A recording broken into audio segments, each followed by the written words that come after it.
Hello friend, welcome to ST tutorial YouTube channel. Friends, हम लोग नागरिक शास्त्र का प्रीवियस ईयर पेपर सॉल्व करेंगे जो परीक्षा हुई थी 29/7/2018 को। और इसके पहले का जितना भी मॉडल पेपर तैयार किए गए हैं प्लेलिस्ट में आप सभी को मिल जाएगा, वहां जा करके आप मॉडल पेपर को सॉल्व कर सकते हैं।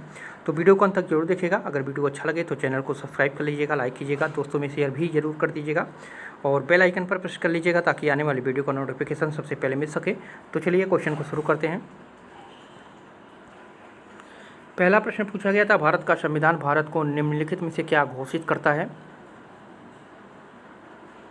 तो राज्यों को एक यूनियन या समूह घोषित करता है। तो यहाँ पे सी ऑप्शन करेक्ट हो जाएगा। ठीक है, भारत का संविधान जो है भारत को राज्यों का एक यूनियन घोषित करता है।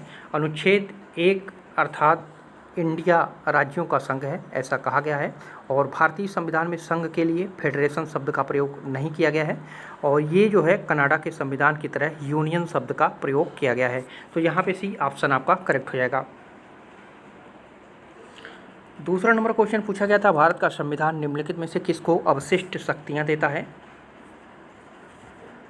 तो ये केंद्र को देता है, बी ऑप्शन करेक्ट हो जाएगा। ठीक है, भारत का संविधान जो है केंद्र को अवशिष्ट शक्तियाँ देता है।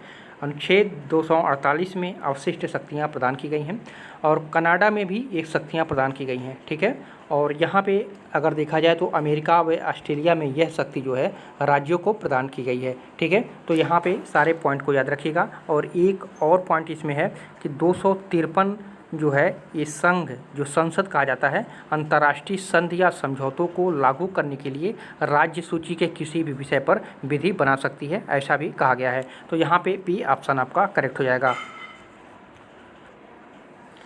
अगला क्वेश्चन है, संविधान का प्रारूप समिति का अध्यक्ष कौन था? तो प्रारूप समिति डॉक्टर अंबेडकर थे, यहाँ पे डी ऑप्शन करेक्ट हो जाएगा। ठीक है, संविधान की प्रारूप समिति के अध्यक्ष भीमराव अम्बेडकर थे और 29 अगस्त 1947 ईस्वी को भीमराव अम्बेडकर की अध्यक्षता में 6 सदस्यों वाली प्रारूप समिति को गठन किया गया था। तो 6 सदस्य कौन कौन थे? तो अध्यक्ष थे डॉक्टर भीमराव अम्बेडकर और थे अल्लादी कृष्णा स्वामी अय्यर, गोपाल स्वामी आयंकर, के.एम. मुंशी, मोहम्मद सादुल्लाह, बी.एल. मित्रा त्यागपत्र दे दिए थे। उसके बाद वो एन माधव राव हुए थे और डी.पी. खेतान की मृत्यु हो जाने के बाद जो है टी.टी. कृष्णामाचारी हुए थे। ठीक है, तो इन दोनों को भी याद रखिएगा। बी.एल. मित्रा त्यागपत्र दे दिए थे तो इनके स्थान पे आए थे एन माधव राव। ठीक है, एन माधव राव। और डी.पी. खेतान की मृत्यु हो गई थी, डी.पी. खेतान की जो मृत्यु हो गई थी तो इनके स्थान पे आए थे टी.टी. कृष्णमूर्ति। ठीक है, टी.टी. कृष्णमूर्ति, ये प्रश्न बहुत बार पूछता है। ठीक है, तो इन दोनों नामों को भी याद रखिएगा और यहाँ पे डी ऑप्शन करेक्ट हो जाएगा। चौथा नंबर क्वेश्चन है, भारत की संविधान निर्मात्री सभा का कानूनी सलाहकार कौन था? तो बी.एन. राव थे, बी ऑप्शन आपका करेक्ट हो जाएगा। ठीक है, भारत की संविधान निर्मात्री सभा का जो कानूनी सलाहकार बी.एन. राव थे। नवंबर 1946 ईस्वी में संविधान सभा का गठन हुआ था और 9 दिसंबर 1946 को इसकी पहली बैठक हुई थी और बैठक की अध्यक्षता करने के लिए जो है सच्चिदानंद सिन्हा को अस्थायी अध्यक्ष चुना गया था। और 11 दिसंबर यानी 2 दिन बाद जो है 1946 को राजेंद्र प्रसाद को अस्थायी अध्यक्ष चुना गया था। ठीक है, और 13 दिसंबर को 1946 को फिर 2 दिन बाद जो है नेहरू ने उद्देश्य प्रस्ताव संविधान सभा में प्रस्तुत किया और जिसका प्रारूप जो है के.एम. मुंशी ने तैयार किया था। ठीक है, तो यहाँ पे प्रश्न पूछा है संविधान की निर्मात्री सभा का कानूनी सलाहकार, तो वो बी.एन. राय थे।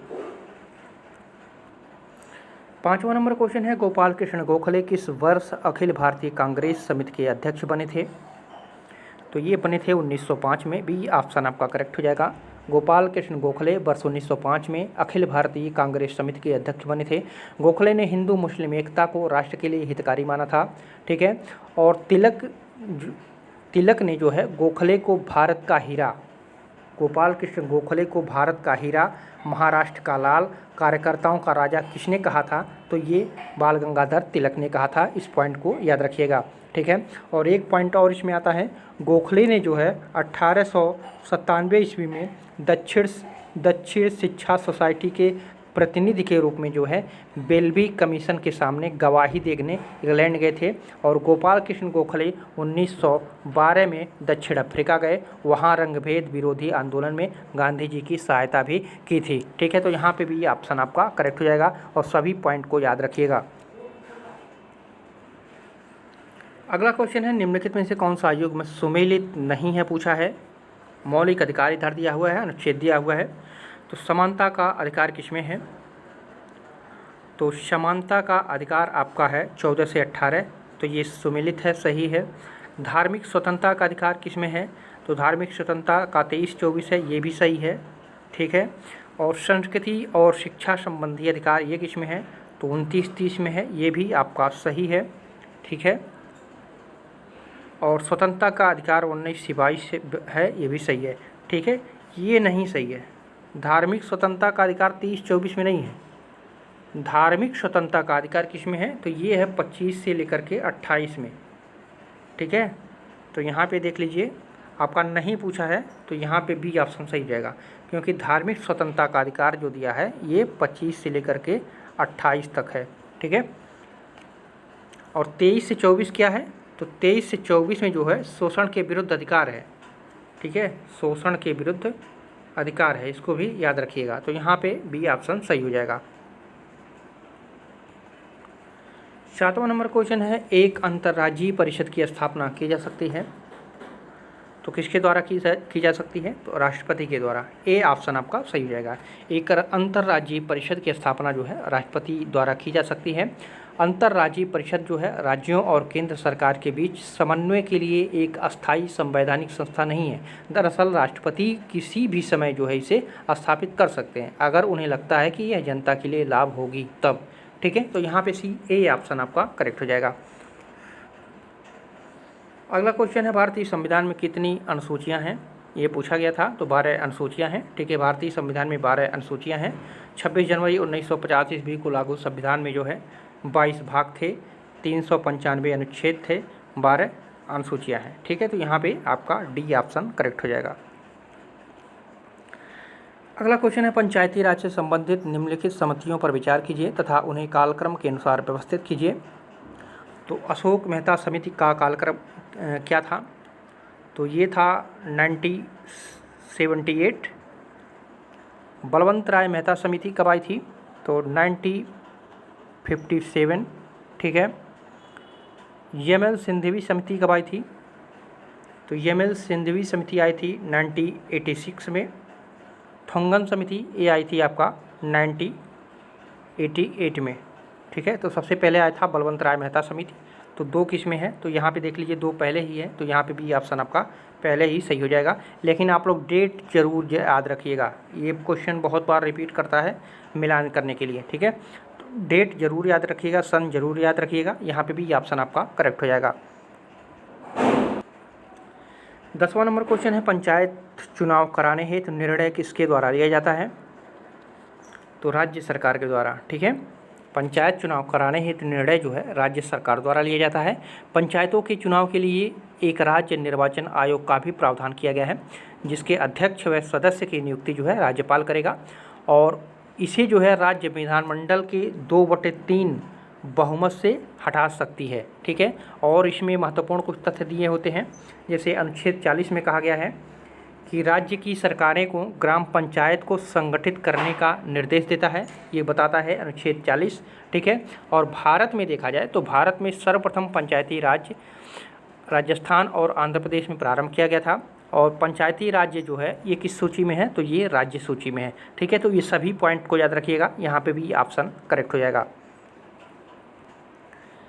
11 नंबर क्वेश्चन है, लूट पद्धति निम्नलिखित में से किसका दूसरा नाम है? तो लूट पद्धति ये नाम है संरक्षक नौकरशाही का, सी ऑप्शन करेक्ट हो जाएगा। ठीक है, लूट पद्धति का दूसरा नाम जो है संरक्षक नौकरशाही है। नौकरशाही के इस रूप को लूट प्रणाली भी कहा जा सकता है। इसके अंतर्गत जो है सरकारी पद व्यक्तिगत कृपा या राजनीतिक पुरस्कार के रूप में जो है प्रदान किए जाते हैं। 17वीं शताब्दी में अगर देखा जाए तो 17वीं शताब्दी के मध्यकाल तक यह प्रणाली ग्रेट ब्रिटेन में प्रचलित थी और वहाँ जो है इसे अमीरों को लाभ प्रदान करने के लिए जो है प्रयुक्त किया जाता था। तो यहाँ पे सी ऑप्शन आपका करेक्ट हो जाएगा।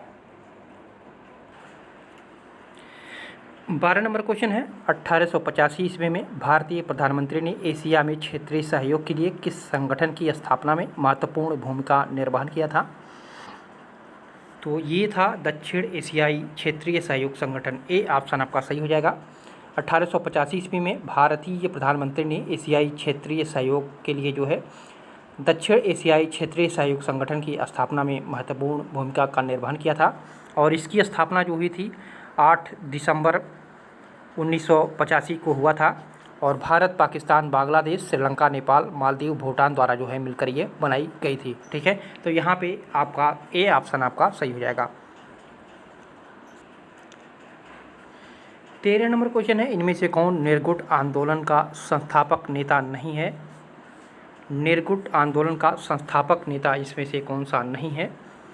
तो वो कर्नल गद्दाफी। ठीक है, डी ऑप्शन करेक्ट हो जाएगा। ठीक है, कर्नल गद्दाफी जो है निर्गुट आंदोलन का संस्थापक नहीं था और पंडित जवाहरलाल नेहरू और कर्नल नासिर मार्शल टीटो ये जो है इसके संस्थापक नेता माने जाते हैं। तो यहाँ पे डी ऑप्शन आपका करेक्ट हो जाएगा।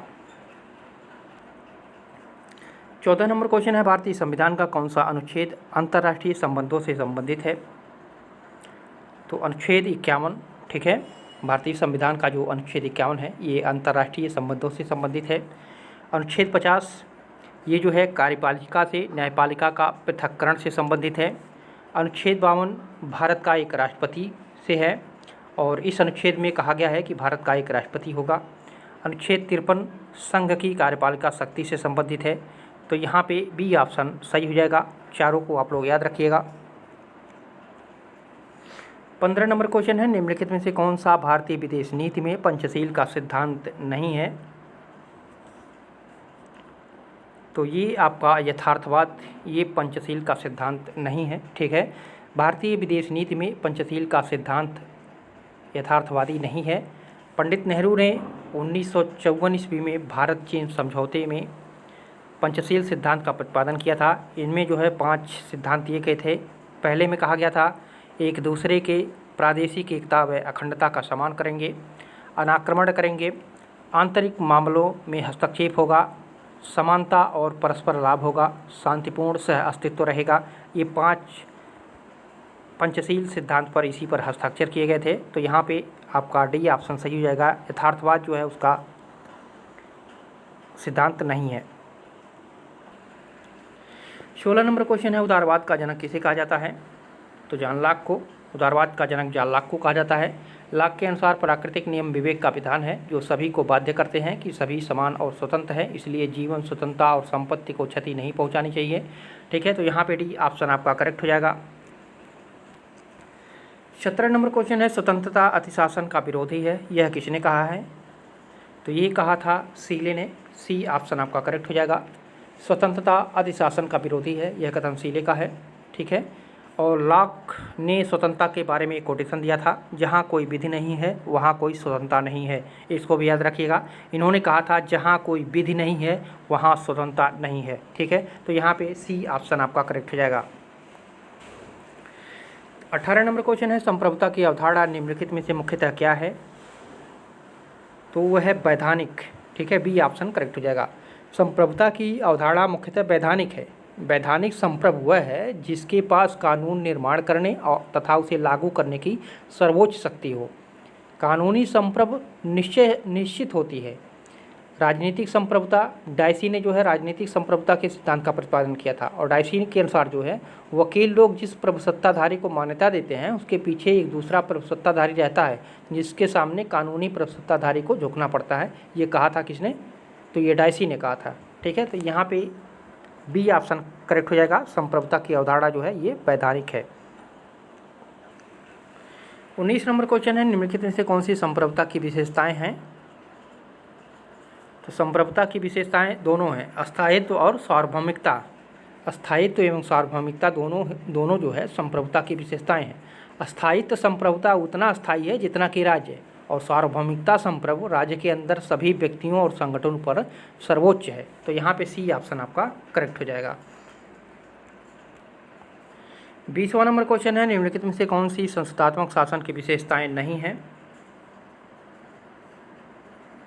तो कार्यपालिका का निश्चित कार्यकाल, ये संस्थात्मक शासन की विशेषताएं नहीं है। ठीक है, कार्यपालिका का निश्चित कार्यकाल संस्थात्मक शासन की विशेषता नहीं है। इसकी विशेषता में क्या आता है? नाम मात्र का अध्यक्ष होता है, व्यवस्थापिका एवं कार्यपालिका के बीच घनिष्ठ संबंध होती है, सामूहिक उत्तरदायित्व होता है। ठीक है, और कार्यपालिका का कार्यकाल अनिश्चित होता है। ठीक है, निश्चित नहीं होता है, अनिश्चित होता है। तो यहाँ पे भी ऑप्शन सही हो जाएगा क्योंकि नहीं पूछा है। अगला क्वेश्चन है फासीवाद के संबंध में सही युग्म की पहचान कीजिए। तो इटली मुसोलिनी, तो यही तो गलत है। ठीक है, फांसीवाद के संबंध में सही युग्म जो था इटली मुसोलिनी है। सही युग्म की पहचान कीजिए बताया, तो इटली मुसोलिनी। ठीक है, क्योंकि फासिज्म शब्द की अगर उत्पत्ति देखें तो इटालियन शब्द फेसिको से हुई है, जिसका अर्थ होता है खूब कसकर बांधा हुआ क्षणों का एक गट्ठर। इसे जो है अनुशासन, एकता और शक्ति का प्रतीक माना जाता है। मुसोलिनी ने भी राष्ट्रीय एकता को प्रदर्शित करने के लिए जो है फासियो शब्द का प्रयोग किया था। और फासीवाद का अर्थ है उन तानाशाही शासनों से है जो मुसोलिनी के नेतृत्व में जो है 1922 में इटली में और हिटलर के नेतृत्व में जो है 1933 में जर्मनी में। ठीक है, तो यहाँ पे तो दोनों सही हो जा रहा है, हिटलर जर्मनी और मुसोलिनी इटली। तो यहाँ पे दोनों सही हो जा रहा है, ए और डी दोनों को ध्यान में रखिएगा। हिटलर जो है 1933 में और मुसोलिनी 1922 में इटली में जो है स्थापित किया था फांसीवाद को। तो यहाँ पे दोनों सही हो जा रहा है। आप लोग ध्यान दीजिएगा, इस प्रश्न को कॉमन अंक दिया गया था शायद इस प्रश्न पर। 22 नंबर क्वेश्चन है, इन विचारकों में से कौन प्राकृतिक अधिकारों के सिद्धांत से संबंधित है? तो जॉन लॉक। ठीक है, लॉक जो है प्राकृतिक अधिकारों के सिद्धांत से संबंधित है। लॉक के अनुसार जो है प्राकृतिक नियम विवेक का विधान है जो सभी को बाध्य करते हैं, सभी के समान और स्वतंत्र हैं, इसलिए किसी के जीवन, स्वतंत्रता और संपत्ति को क्षति नहीं पहुंचानी चाहिए, ऐसा बताया था। तो ये ऑप्शन आपका सही हो जाएगा। 23 नंबर क्वेश्चन है, इन विचारकों में से वैज्ञानिक समाजवाद का प्रतिपादक किया था किसने? तो लास्की ने। ठीक है, सी ऑप्शन करेक्ट हो जाएगा। कार्ल मार्क्स जो है वैज्ञानिक समाजवाद का प्रतिपादक है, कार्ल मार्क्स है। ठीक है, सी गलत हो जाएगा, ये नहीं है। कार्ल मार्क्स को जो है वैज्ञानिक समाजवाद का प्रतिपादक माना जाता है। मार्क्सवाद या वैज्ञानिक समाजवाद क्या है? मार्क्सवाद जो है मानव समाज की समस्याओं को इतिहास के माध्यम से समझने का प्रयत्न किया है तथा इतिहास को जो है परस्पर विरोधी शक्तियों और वर्गों के संघर्ष की प्रक्रिया के रूप में इसको देखता है। ठीक है, और जे.एस. मिल जो था ये प्रतिनिध्यात्मक लोकतंत्र तथा आनुपातिक प्रतिनिधित्व का समर्थन करता है। और लास्की जो है ब्रिटेन के राजनीतिक सिद्धांतकार, अर्थशास्त्री, लेखक एवं प्रवक्ता थे। वे राजनीति में जो है सक्रिय रहे। 1945-46 ईस्वी में जो है ब्रिटेन के मजदूर दल के अध्यक्ष रहे थे। ठीक है, लास्की जो है मजदूर दल के अध्यक्ष रहे थे ब्रिटेन में 1945-46 में। तो इसको भी याद रखिएगा, बी ऑप्शन करेक्ट हो जाएगा। 24 नंबर क्वेश्चन है, कानून उच्च द्वारा निम्न को दिया गया आदेश है, यह कथन किसने है? किसका है? ऑस्टिन का है। ठीक है, कानून उच्च द्वारा निम्न को दिया गया आदेश है, यह ऑस्टिन का है। ऑस्टिन को जो है विश्लेषणात्मक न्यायशास्त्र का मुख्य प्रवर्तक भी माना जाता है। ठीक है, विश्लेषणात्मक न्यायशास्त्र का मुख्य प्रवर्तक माना जाता है। और ऑस्टिन ने जो है अंतर्राष्ट्रीय कानून को कानून नहीं बल्कि सकारात्मक नैतिकता कहा था, ये भी याद रखिएगा। ऑस्टिन ने जो है अंतर्राष्ट्रीय कानून को कानून नहीं बल्कि सकारात्मक नैतिकता भी कहा था। ठीक है, तो इसको भी याद रखिएगा। और बेंथम के बारे में थोड़ा जान लीजिए। बेंथम ने एक अर्धवृत्ताकार कारागार पैन ऑप्टिकन का सुझाव दिया था। ठीक है, और बेंथम ने दंड को बुराई माना था। तो इसको भी सारे पॉइंट को याद रखिएगा। यहाँ पे सी ऑप्शन करेक्ट हो जाएगा। 25 नंबर क्वेश्चन है, राजनीतिक स्वतंत्रता आर्थिक समानता के बिना एक कल्पना है, यह किसने कहा था? तो ये कहा था आपका G.D.H. कोल। ठीक है, डी ऑप्शन करेक्ट हो जाएगा। राजनीतिक स्वतंत्रता आर्थिक समानता के बिना एक कल्पना है, यह G.D.H. कोल ने कहा था। और T.H. ग्रीन ने क्या कहा था स्वतंत्रता के बारे में? तो उन्होंने कहा था स्वतंत्रता उन कार्यों को करने तथा उपभोग करने की शक्ति है जो कार्य करने तथा उपभोग करने के योग्य है। ये सभी क्वेश्चन हम लोग पढ़ चुके हैं, लेकिन रिवीजन के तौर पर आप लोग देखते रहिए। ठीक है, और J.S. मिल ने क्या कहा था स्वतंत्रता के बारे में? इन्होंने बताया था स्वतंत्रता का अर्थ है कि हम अपना भला अपने तरीके से करने को स्वतंत्र हैं, जब तक कि हम दूसरे की स्वतंत्रता में बाधक ना हो। ठीक है, तो ये जेस मिल ने कहा था। और लास्की ने क्या कहा था? लास्की ने कहा था स्वतंत्रता से तात्पर्य अधिकारों के होने से है। ठीक है, तो ये चारों स्वतंत्रता के बारे में अपने अपने कोटेशन दिए हैं और चारों ही महत्वपूर्ण है। तो इस प्रश्न के अनुसार डी ऑप्शन सही हो जाएगा। 26 नंबर क्वेश्चन है, राज्य की उत्पत्ति का सबसे प्राचीनतम सिद्धांत कौन सा है? तो दैवीय उत्पत्ति का सिद्धांत। ठीक है, राज्य की उत्पत्ति का सबसे प्राचीनतम सिद्धांत दैवीय उत्पत्ति का सिद्धांत है। यह जो है राज्य को दैवी निर्मित मानता है। इसका वर्णन जो है धर्म ग्रंथों से मिलता है, जैसे यहूदियों के ओल्ड टेस्टामेंट हो गए, महाभारत का जो शांति पर्व हो गया, ईसाइयों में जो है न्यू टेस्टामेंट हो गया।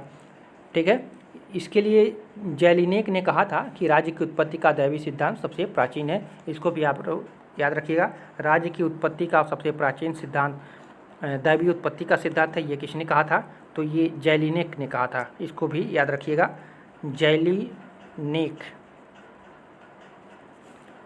ठीक है, तो यहाँ पे आपका ए ऑप्शन करेक्ट हो जाएगा।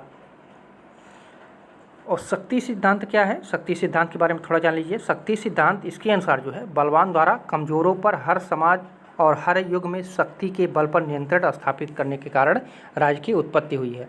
ठीक है, और आधुनिक युग में देखा जाए तो आधुनिक युग में मैकियावेली, ह्यूम, गोम्बलेविच, ओपेनहीमर, ये सभी ने जो है इस सिद्धांत का समर्थन किया था। किस सिद्धांत का? शक्ति सिद्धांत का। तो इसको भी याद रखिएगा। तो यहाँ पे ए ऑप्शन आपका सही हो जाएगा। 27 नंबर क्वेश्चन है, किसी राज्य का सर्वाधिक महत्वपूर्ण तत्व कौन सा है? जानते होंगे, संप्रभुता। ठीक है, राज्य का सर्वाधिक महत्वपूर्ण संप्रभुता है। राज्य की सर्वमान्य परिभाषा किसने दिया था? तो गार्नर ने दिया था, जिसमें राज्य के चारों तत्वों की पुष्टि की थी। ठीक है, तो यहाँ पे आपका डी ऑप्शन करेक्ट हो जाएगा। 28 नंबर क्वेश्चन है, राजनीति विज्ञान का संबंध राज्य तथा उसके साधन सरकार से है। यह किसने कहा था? तो ये गिलक्राइस्ट ने कहा था। सी ऑप्शन करेक्ट हो जाएगा। ठीक है, राजनीति विज्ञान का संबंध राज्य तथा उसके साधन सरकार से है, यह गिलक्राइस्ट ने कहा था। राजनीति विज्ञान को विज्ञान मानने वाले विचारक कौन कौन से थे? ये प्रश्न आप लोग बताइए। तो राजनीति विज्ञान को विज्ञान मानने वाले विचारक जो थे उसमें अरस्तु था, बर्नार्ड शॉ था, बोधा था, हॉब्स था, ब्राइस था, मॉन्टेस्क्यू था, ब्लंटसली था, जेलिनेक था, फाइनर था, लास्की था। ये सभी जो है राजनीति विज्ञान को विज्ञान माने थे। तो इसको भी आप लोग याद रखिएगा। यहाँ पे सी ऑप्शन करेक्ट हो जाएगा। अगला क्वेश्चन है, निम्नलिखित में से कौन सा दंड का एक सिद्धांत नहीं है? तो वितरणात्मक, ये सिद्धांत उसका नहीं है। ठीक है, वितरणात्मक जो है ये दंड का सिद्धांत नहीं है। ग्रीन में बोसांख्ये के अनुसार दंड का उद्देश्य लोगों के जीवन के मार्ग में आने वाली बाधाओं को दूर करना है। और दंड के न्यायोचित 3 सिद्धांत माने गए हैं, प्रतिशोधात्मक, प्रतिरोधात्मक और सुधारात्मक। ये 3 सिद्धांत इसके माने गए हैं। ठीक है, ये नहीं माना गया है। तो सी ऑप्शन आपका सही हो जाएगा।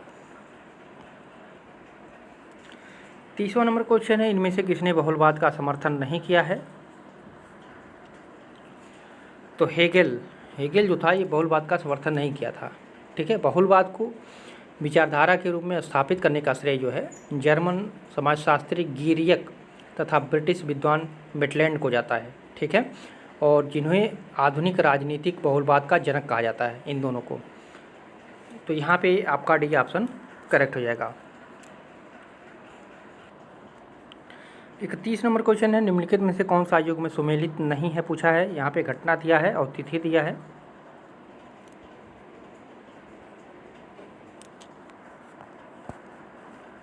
तो प्राकृतिक अधिकारों का सिद्धांत, ये अधिकार पूर्व नगर और पूर्व सामाजिक है, तो ये बिल्कुल सही है। अधिकारों का वैधानिक सिद्धांत, ये अधिकार राज्य की कृति है, ये भी सही हो जाएगा आपका। और अधिकारों का ऐतिहासिक सिद्धांत, ये अधिकार परंपराओं की उपज है, ये भी सही हो जाएगा। और अधिकारों का यथार्थवादी सिद्धांत, अधिकार मनुष्य की शक्तियाँ हैं, ये गलत हो जाएगा। ठीक है, अधिकारों का जो यथार्थवादी सिद्धांत है ये युग्म सही नहीं है। अधिकार मानव के व्यक्तिगत, सामाजिक, आर्थिक और राजनीतिक, मानसिक तथा नैतिक विकास की आवश्यक शर्त है, मनुष्य की शक्तियाँ नहीं हो सकता है। तो यहाँ पे डी ऑप्शन सही हो जाएगा, क्योंकि सुमिलित नहीं है। अधिकारों का यथार्थवादी सिद्धांत मानता है कि अधिकार मानव के व्यक्तिगत, सामाजिक, आर्थिक, राजनीतिक, मानसिक और नैतिक विकास की आवश्यक शर्त है।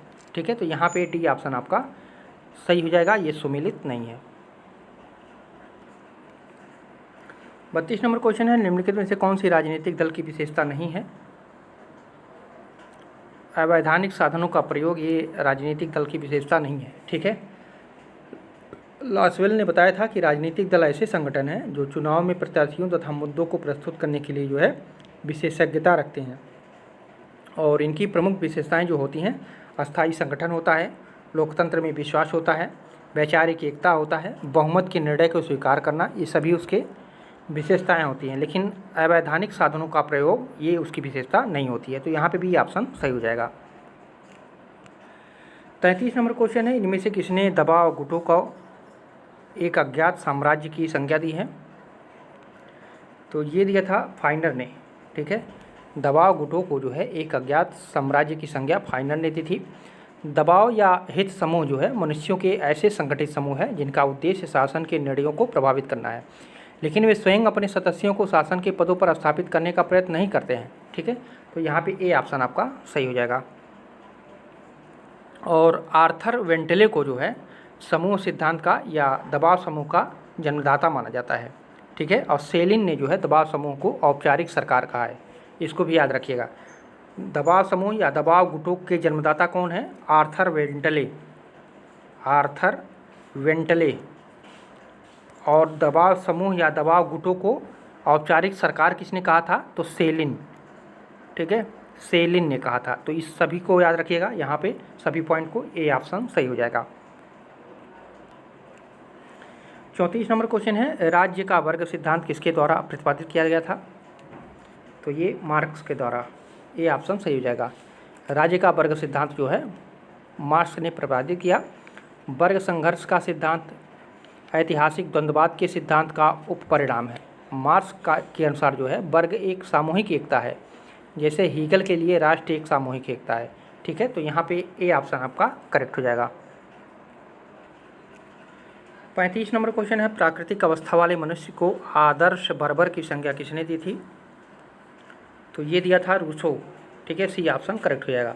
प्राकृतिक अवस्था वाले मनुष्य को आदर्श बर्बर की संज्ञा रूसो ने दिया था। रूसो कहता है कि प्राकृतिक अवस्था में मनुष्य सरल, संतुष्ट, सुखी था, किंतु सभ्यता और विज्ञान के विकास के कारण वह भ्रष्ट हो गया। मनुष्य को इन विकृतियों से मुक्ति दिलाने के लिए रूसो कहता है कि हमें हमारी अज्ञानता और गरीबी लौटा दो, क्योंकि ये ही हमें सुखी बना सकते हैं। ये कहा था रूसो ने, तो यहाँ पे सी ऑप्शन करेक्ट हो जाएगा।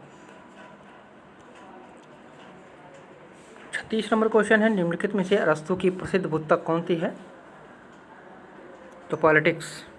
ठीक है, पॉलिटिक्स जो है अरस्तु की प्रसिद्ध पुस्तक है। दी रिपब्लिक किसकी थी? तो ये प्लेटो की थी।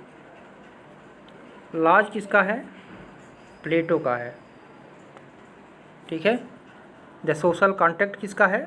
तो ये किसका है? तो ये रूसो का है। ठीक है, पॉलिटिक्स किसकी है? ये अरस्तु की है। अगला क्वेश्चन है, मनुस्मृति में कितने अध्याय हैं? तो कितने हैं? 12 अध्याय हैं। ठीक है, मनुस्मृति में जो है 12 अध्याय हैं। मनु प्रथम समाज व्यवस्थापक के रूप में जाने जाते हैं। ठीक है, मनु को जो है पहला मानव के रूप में देखा गया। मानव जाति की उत्पत्ति मनु से मानी गई है, और मनु के ग्रंथ का नाम जो है मनुस्मृति है। और मनुस्मृति जो है राजनीति की अपेक्षा कानूनी ग्रंथ अधिक है। इसका आधार क्या है? इसका आधार वेद है। तो सारे पॉइंट को याद रखिएगा, सी ऑप्शन करेक्ट हो जाएगा। 38 नंबर है, दास कैपिटल इनमें से किस विचारक का ग्रंथ है? तो दास कैपिटल किसका है? मार्क्स का है। ठीक है, दास कैपिटल जो है साम्यवाद की बाइबिल है, और इसको मार्क्स ने लिखा था। मार्क्स ने जो है साम्यवादी संघ के लिए एंगेल्स के साथ मिलकर जो है कम्युनिस्ट मैनिफेस्टो की रचना की थी, तथा 1948 में जो है इसका प्रशासन किया था। तो यहाँ पे बी ऑप्शन करेक्ट हो जाएगा। अगला क्वेश्चन है, पैन ऑप्टिकन निम्नलिखित में से किसका आदर्श उदाहरण है? तो ये है जेल का। अभी हम लोग पढ़े हैं इसके पहले वाला क्वेश्चन पैन ऑप्टिकन के बारे में। ठीक है, तो ये आपका ए ऑप्शन सही हो जाएगा। पैन ऑप्टिकन जेल, जिसको को कारागार कहते हैं, इसका आदर्श उदाहरण है। बेंथम द्वारा प्रस्तुत उपयोगितावादी विचार की राज्य के कानून का उल्लंघन करके अपराधी समाज को कष्ट पहुंचाता है, इसलिए उसे अवश्य दंड मिलना चाहिए, लेकिन दंड की प्रकृति ऐसी हो कि अपराधी सुधर जाए ताकि सामाजिक सुख में वृद्धि किया जा सके। बेंथम ने एक अर्धवृत्ताकार कारागार, जिसको कहते हैं पैन ऑप्टिकन को हिंदी में कहते हैं अर्धवृत्ताकार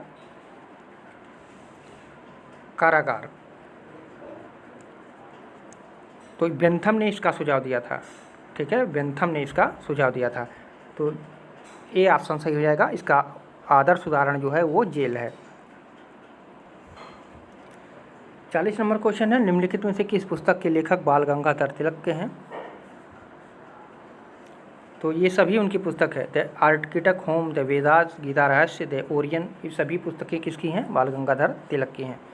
तो यहाँ पे डी ऑप्शन आपका सही हो जाएगा। अगला क्वेश्चन है, प्लेटो की रिपब्लिक का उपशीर्षक क्या है? तो न्याय से संबंधित इसका उपशीर्षक है। ठीक है, प्लेटो की रिपब्लिक का उपशीर्षक जो है न्याय से संबंधित है। यूनानी भाषा में रिपब्लिक का अर्थ होता है पोलिटी, जिसका अर्थ है संविधान होता है। ठीक है, प्लेटो की पद्धति निगमन पद्धति है।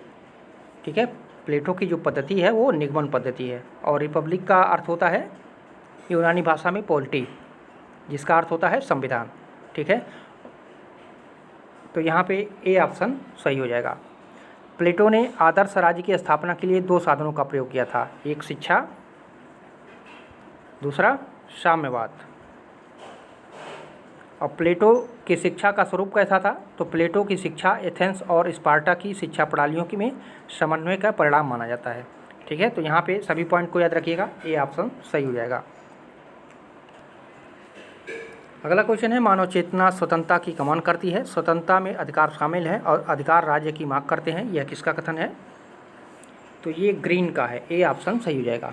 ठीक है, मानव चेतना स्वतंत्रता की कामना करती है और स्वतंत्रता के लिए अधिकार शामिल है और अधिकारों की संरक्षण के लिए राज्य आवश्यक है, ये कहा था ग्रीन ने। ठीक है, तो यहाँ पे आपका ए ऑप्शन सही हो जाएगा। अगला क्वेश्चन है, इनमें से किसने आत्मपरक और परात्मपरक आचरण के मध्य अंतर किया था? तो जे.एस. मिल ने किया था। ठीक है, जे.एस. मिल ने जो है आत्मपरक और परात्मपरक आचरण में अंतर किया था। इन्होंने जे.एस. मिल ने जो है अपनी पुस्तक इजी ऑन लिबर्टी में जो है स्वतंत्रता संबंधी विचार दिए थे, और मिल ने जो है व्यक्ति के कार्यों को 2 भागों में बांटा था। पहला स्वविषयक और दूसरा परविषयक। ठीक है, व्यक्ति को कार्य करने की स्वतंत्रता होनी चाहिए। परविषयक कार्य जिनका प्रभाव समाज पर पड़ता है, राज्य इसमें हस्तक्षेप कर सकते हैं। और जे.एस. मिल ने कहा था कि एक संतुष्ट सुअर होने की अपेक्षा एक असंतुष्ट मनुष्य होना अधिक अच्छा है। तो उसी को आत्मपरक और परात्मपरक की आचरण माना गया है। तो यहाँ पे सी ऑप्शन सही हो जाएगा। अगला क्वेश्चन है, महात्मा गांधी का राजनीतिक गुरु किसे माना जाता है? गोपाल कृष्ण गोखले को। ठीक है, महात्मा गांधी का राजनीतिक गुरु जो है गोपाल कृष्ण गोखले को माना जाता है। ठीक है, तो यहाँ पे आपका बी ऑप्शन सही हो जाएगा।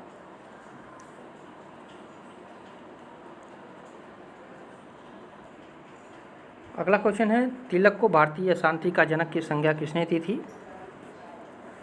तो ये वैलेंटाइन सिरोल, बाल गंगाधर तिलक को जो है भारतीय शांति का जनक वैलेंटाइन सिरोल ने संज्ञा दी है। और भारतीय राष्ट्रीय कांग्रेस की अध्यक्षता करने वाली प्रथम महिला कौन थी? तो एनी बेसेंट थी, इसको भी याद रखिएगा। भारतीय राष्ट्रीय कांग्रेस की अध्यक्षता करने वाली प्रथम महिला एनी बेसेंट थी। अगला क्वेश्चन है, यहाँ पे 2 सूची दिया गया है, चिंतक हैं, उनकी कृति है मिलान करना है। तो हाफ्स की कौन सी रचना थी? तो हाफ्स का था लेवियाथन। लाक का था two treatise on civil government. Rousseau का द सोशल कॉन्ट्रैक्ट। ठीक है, तो कौन सा सही हो जा रहा है? एक में दो, यहाँ पे सी वाला आपका कोटेशन सही हो जाएगा। ठीक है, यहाँ पे सी ऑप्शन सही हो जाएगा। अगला क्वेश्चन है, स्वराज हमारा जन्मसिद्ध अधिकार है और हम इसे लेकर रहेंगे। किसने दिया था नारा? तो बाल गंगाधर तिलक ने। ठीक है, स्वराज हमारा जन्मसिद्ध अधिकार है और हम इसे लेकर रहेंगे, तो बाल गंगाधर ने तिलक ने दिया था। पंडित नेहरू ने कौन सा नारा दिया था? आराम हराम है। गोखले ने? गांधी जी ने? करो या मरो। ठीक है, गोखले ने कौन सा नारा दिया था? कमेंट में कीजिएगा, सभी लोग कमेंट कीजिएगा। यहाँ पे बी ऑप्शन करेक्ट हो जाएगा। अगला क्वेश्चन है, प्लेटो ने एक आदर्श राज्य की जनसंख्या निश्चित की थी, तो कितना? 5040। बी ऑप्शन करेक्ट हो जाएगा। प्लेटो ने एक आदर्श राज्य की जनसंख्या 5040 व्यक्ति निश्चित की है और राज्य एक मानवीय समुदाय है, मनुष्यों के अभाव में इसकी कल्पना नहीं की जा सकती है। और प्लेटो ने लाज में जो है आदर्श राज्य की जनसंख्या 5040 मानी। अरस्तु का मानना है कि राज्य की जनसंख्या उतनी होनी चाहिए जितने का भरण पोषण आसानी से हो सके। और रूसो ने राज्य की जनसंख्या कितनी मानी थी? तो रूसो ने माना था 10,000। ठीक है, रूसो ने 10,000 माना था और प्लेटो ने जो है 5040 माना था। ठीक है, और अरस्तु ने कितना माना था? तो अरस्तु ये माना था कि राज्य की जनसंख्या उतनी होनी चाहिए जितने में भरण पोषण आसानी से हो सके। तो तीनों पॉइंट को याद रखिएगा, बी ऑप्शन सही हो जाएगा। अगला क्वेश्चन है, किस राजनीतिक चिंतक ने अपनी आत्मकथा में लिखा है कि उसकी मां ने जुड़वा बच्चों को जन्म दिया, स्वयं उसे तथा डर? तो ये थॉमस हॉब्स ने कहा था। ठीक है, थॉमस हॉब्स ने अपनी आत्मकथा में लिखा है कि उसकी मां ने जुड़वा बच्चों को जन्म दिया, स्वयं उसे तथा डर। हॉब्स का जन्म जो है 1588 ईस्वी में जो है माम्सबरी इंग्लैंड में हुआ था और 1640 में राजा और पार्लियामेंट में संघर्ष छिड़ने से उसका ध्यान राजनीतिक समस्याओं की ओर आकर्षित हुआ। और हॉब्स ने जो है युद्ध और अशांति से भयभीत होकर उसके दमन के लिए निरंकुश राजतंत्र के समर्थन में एक पुस्तक की रचना की थी और उसे जो है फ्रांस भागना पड़ा था। हॉब्स ने जो है डिसिवे लिवियाथन नामक पुस्तकों की भी रचना की थी। तो सभी पॉइंट को याद रखिएगा, ये जो कहा था ये कहा था थॉमस हॉब्स ने। अगला क्वेश्चन है, भारत की राष्ट्रपति की अनुपस्थिति में यदि उपराष्ट्रपति उपलब्ध नहीं है, निम्नलिखित में से कौन राष्ट्रपति की तरह कार्य कर सकता है? तो भारत के मुख्य न्यायाधीश। ए ऑप्शन सही हो जाएगा। ठीक है, भारत की राष्ट्रपति की अनुपस्थिति में यदि उपराष्ट्रपति उपलब्ध नहीं है तो भारत का मुख्य न्यायाधीश जो है वो राष्ट्रपति की तरह कार्य कर सकता है। अनुच्छेद 64, उपराष्ट्रपति का राज्यसभा का पदेन सभापति होगा, ये कहा गया है। 65 में राष्ट्रपति के पद पर आकस्मिक रिक्त के दौरान उसकी अनुपस्थिति में उपराष्ट्रपति का राष्ट्रपति के रूप में कार्य करना उसके कृत्यों का निर्वहन करने से संबंधित है। ठीक है, तो अनुच्छेद 64-65 को याद रखिएगा और दोनों नहीं है तो मुख्य न्यायाधीश। अगला क्वेश्चन है, भारतीय संविधान के अनुच्छेद 108 के अंतर्गत लोकसभा और राज्यसभा की संयुक्त बैठक कौन आहूत करता है? भारत का राष्ट्रपति। ठीक है, भारतीय संविधान का अनुच्छेद 108 के तहत जो है लोकसभा एवं राज्यसभा की संयुक्त बैठक भारत का राष्ट्रपति आहूत करता है। ठीक है, और 75 के 1 में प्रधानमंत्री की नियुक्ति राष्ट्रपति द्वारा लोकसभा के बहुमत दल के नेता में से करता है, किंतु अन्य मंत्री जो है प्रधानमंत्री की सलाह पर राष्ट्रपति द्वारा नियुक्त किए जाते हैं। और अनुच्छेद 80 में क्या कहा गया है? अनुच्छेद 80 में कहा गया है कि राज्यसभा की संरचना के बारे में बताया गया है। अनुच्छेद 93 में लोकसभा अध्यक्ष और उपाध्यक्ष के बारे में बताया गया है। तो सभी पॉइंट को याद रखिएगा, ए ऑप्शन सही हो जाएगा। 52 नंबर क्वेश्चन है, भारतीय संविधान का निम्नलिखित में से कौन सा अनुच्छेद भारत के राष्ट्रपति को अध्यादेश जारी करने की शक्ति प्रदान करता है? 123। ठीक है, भारतीय संविधान का जो 123 है भारत के राष्ट्रपति को अध्यादेश जारी करने की शक्ति प्रदान करता है। अनुच्छेद 74, राष्ट्रपति की सहायता और सलाह देने के लिए एक मंत्रिपरिषद होगी, ऐसा कहा गया है। ठीक है, 78 में राष्ट्रपति को जानकारी देने आदि के संबंध में प्रधानमंत्री के कर्तव्य दिए गए हैं। 124 के 2 में सर्वोच्च न्यायालय के न्यायाधीशों की नियुक्ति के बारे में प्रावधान किया गया है। ठीक है, तो चारों महत्वपूर्ण है, ये सी ऑप्शन करेक्ट हो जाएगा। अगला क्वेश्चन है, निम्नलिखित में से किस समिति की सिफारिश पर मौलिक कर्तव्यों को भारतीय संविधान में जोड़ा गया था? तो स्वर्ण सिंह समिति। ठीक है, स्वर्ण सिंह समिति की सिफारिश पर जो है मौलिक कर्तव्यों को भारतीय संविधान में जोड़ा गया था।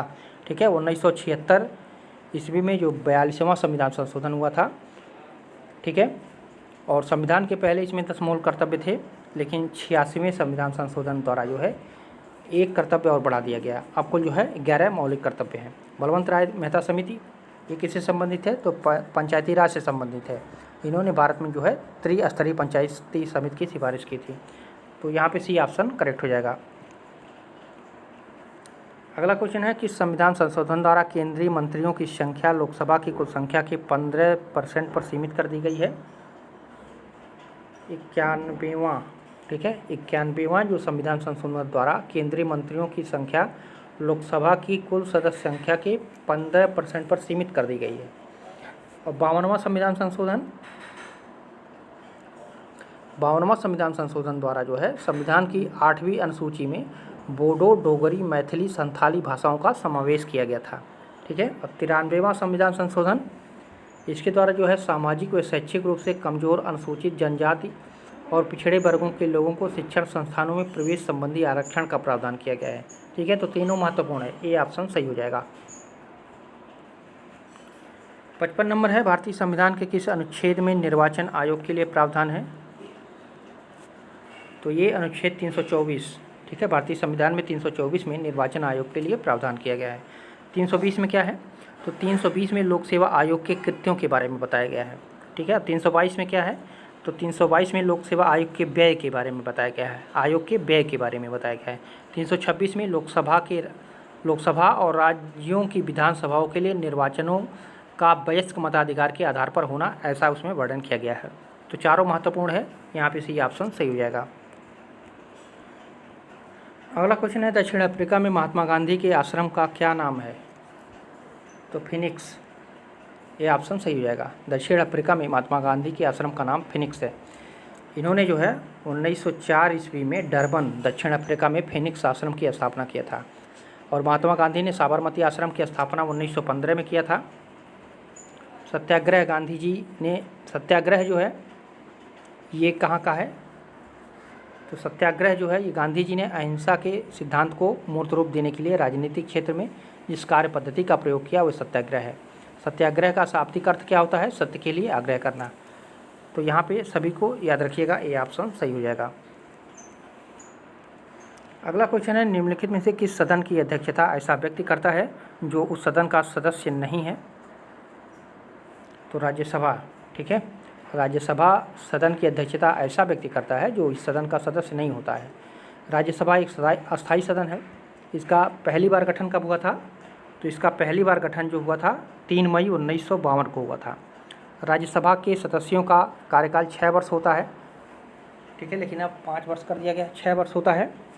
लेकिन 1/3 सदस्य प्रत्येक दूसरे वर्ष जो है सेवानिवृत्त हो जाते हैं, ठीक है। तो राज्यसभा का कार्यकाल 6 वर्ष होता है और प्रत्येक 2 वर्ष पे 1/3 सदस्य जो है सेवानिवृत्त हो जाते हैं। तो यहाँ पे आपका सी ऑप्शन करेक्ट हो जाएगा। 58 नंबर क्वेश्चन है, भारत में वित्तीय आपातकाल कितनी बार लगाया गया है? तो कभी नहीं लगा है। भारत में वित्तीय का आपातकाल कभी नहीं लगाया गया है, ठीक है। अनुच्छेद 360 के अनुसार जो है भारत राज्य क्षेत्र में अथवा उसके किसी भाग में वित्तीय अस्थायित्व संकट में है तो राष्ट्रपति वित्तीय आपात की घोषणा कर सकता है। और घोषणा संबंधी प्रस्ताव जो है 2 माह के अंदर दोनों सदनों द्वारा साधारण बहुमत से पारित होना चाहिए, लेकिन कभी अभी तक लगा नहीं है। तो यहाँ पे डी ऑप्शन करेक्ट हो जाएगा। अगला क्वेश्चन है, स्पीकर निर्णयात्मक मत का प्रयोग कब कर सकता है? तो ये कर सकता है समान मत आने पर, ठीक है। स्पीकर जो है निर्णयात्मक मत का प्रयोग समान मत आने पर कर सकता है। लोकसभा के स्पीकर का निर्वाचन लोकसभा के सभी सदस्यों द्वारा होता है और लोकसभा अध्यक्ष अपने कास्टिंग वोट का प्रयोग जो है बराबर होने पर करता है, ठीक है। तो यहाँ पे डी ऑप्शन करेक्ट हो जाएगा। महाभियोग जो है ये अनुच्छेद 61 में दिया गया है। इसके अंतर्गत राष्ट्रपति पर महाभियोग चलाने का प्रक्रिया है। और अनुच्छेद 368 जो है ये संविधान संशोधन करने की संसद की शक्ति और उसके लिए प्रक्रिया के बारे में बताया गया है। और 52 भारत के राष्ट्रपति का वर्णन किया गया है, ठीक है। तो चारों को याद रखिएगा, डी ऑप्शन करेक्ट हो जाएगा। अगला क्वेश्चन है, भारतीय संविधान का कौन सा भाग नागरिकता से संबंधित है? तो भाग 2, ठीक है। संविधान का जो भाग 2 है नागरिकता से संबंधित है। नागरिकता के संबंध में विधि बनाने का अधिकार किस में दिया गया है? तो अनुच्छेद 11 में। और संसद में नागरिकता अधिनियम 1955 का निर्माण किया गया था। और भारतीय संविधान एकल नागरिकता प्रदान करता है। और भाग 3 जो है, भाग 3 में अनुच्छेद 12 से लेकर के 35 तक मौलिक अधिकार शामिल किया गया है। और भाग 4 में नीति निर्देशक तत्व अनुच्छेद 36 से लेकर के 51 तक वर्णन किया गया है। और भाग 5 में 52, 51 तक संघ से संबंधित है। ठीक है, तो ये चारों को याद रखिएगा, ए ऑप्शन सही हो जाएगा।